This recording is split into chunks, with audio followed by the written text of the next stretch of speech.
नमस्कार, मैं अमित और आप देख रहे हैं आंखें न्यूज 24। प्रधानमंत्री नरेंद्र मोदी ने वीडियो कॉन्फ्रेंसिंग के जरिए अमृत भारत स्टेशन योजना को लॉन्च किया। उन्होंने अमृत भारत स्टेशन योजना के तहत पूरे भारत में 508 रेलवे स्टेशनों के पुनर्विकास की आधारशिला रखी। अमृत भारत स्टेशन योजना के तहत आधुनिक सुविधाओं के साथ लगभग 23 करोड़ 36 लाख की लागत से जमुई और 23 करोड़ की लागत से सिमुलतला स्टेशन के सौंदर्यीकरण के लिए शिलान्यास किया गया। वहीं इस मौके पर लोजपा रामविलास के राष्ट्रीय अध्यक्ष चिराग पासवान ने मीडिया से बात करते हुए उन्होंने कहा कि जमुई लोकसभा की समस्त जनता की ओर से उन्होंने पीएम मोदी का आभार किया। उन्होंने कहा कि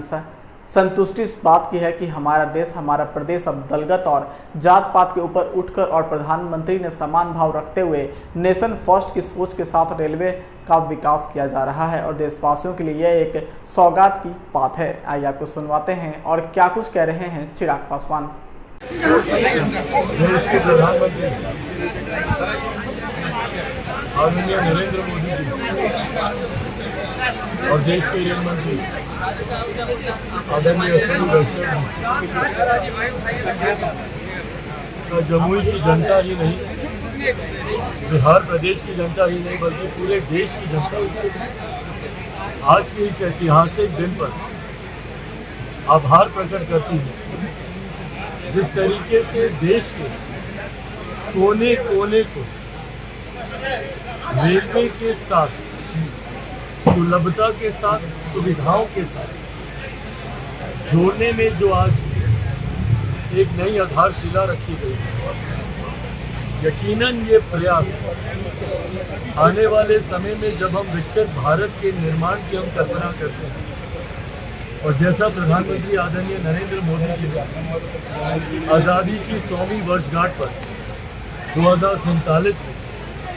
जिस विकसित भारत की कल्पना की है, उसकी नींव में ये तमाम योजनाएं किसी भी राज्य के किसी भी क्षेत्र की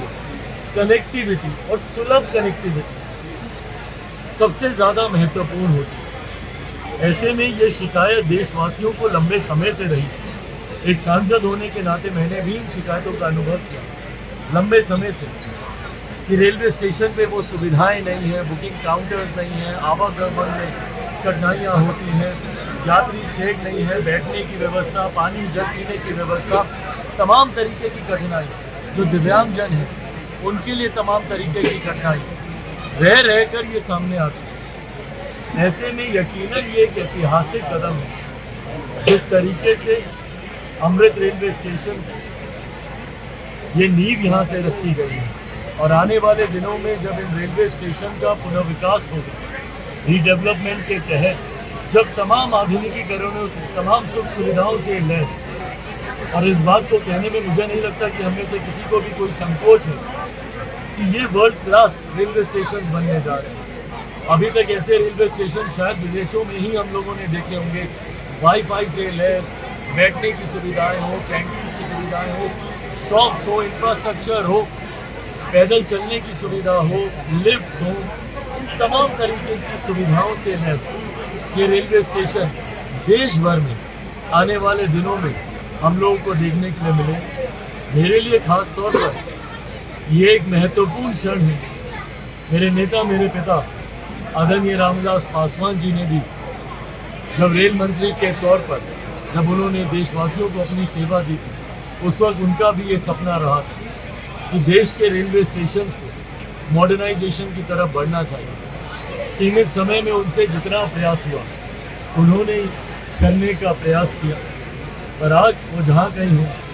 यकीनन उनकी आत्मा को शांति मिलेगी ये देखकर कि उनके सपने अब धीरे धीरे धरातल पर मौजूदा प्रधानमंत्री आदरणीय नरेंद्र मोदी जी के प्रयासों से धरातल पर उतर रहे हैं। एक सांसद होने के नाते और आज जब मैं जमुई में मौजूद हूँ, मेरे लिए यकीनन एक बड़े उत्साह की बात है कि मेरी लोकसभा के अंतर्गत दो ऐसे रेलवे स्टेशन को लिया गया, जहाँ कई ऐसे राज्य हैं जहाँ पे सीमित रेलवे स्टेशन हैं, पर वहीं बिहार में अगर आप देखें तो दो रेलवे स्टेशन को अमृत भारत योजना के तहत इन रेलवे स्टेशन को लिया गया, जहाँ पे जमुई और सिमुलतला का रेलवे स्टेशन। जमुई में यकीनन मुझे निरंतरता में साथ सहयोग मेरे साथी, मेरी छोटी बहन, यहाँ की माननीय विधायक श्रेष्ठी जी का मुझे मिलता है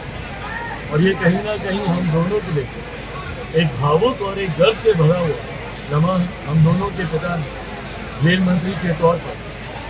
अपना योगदान देने का दोनों ने प्रयास किया और दोनों का सपना रहा कि वो एक विकसित भारत के निर्माण में अपना योगदान दे। और रेलवे की यकीनन उसमें बहुत बड़ी जिम्मेदारी आती है, ना सिर्फ रोजगार के तौर पर, जहाँ देश की एक बड़ी आबादी को रेलवे रोजगार देने का काम करता है, वहीं बेसिक इंफ्रास्ट्रक्चर डेवलपमेंट में भी एक बहुत बड़ी भूमिका निभाता है, ना सिर्फ लोगों के आने जाने को लेकर बल्कि गुड्स, कई ऐसे प्रोडक्ट्स हैं, सामान हैं जिसको देश के कोने कोने में पहुंचाने में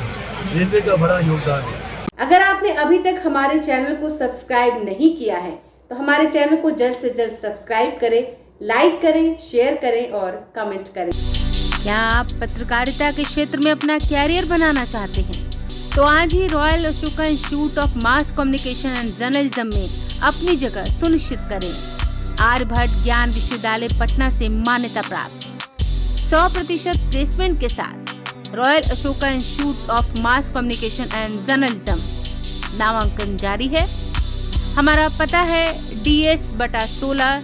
गायत्री मंदिर के समीप, कंकड़ बाग, पटना 8,20,000। आप हमें संपर्क भी कर सकते हैं। हमारा मोबाइल नंबर है 9955456126।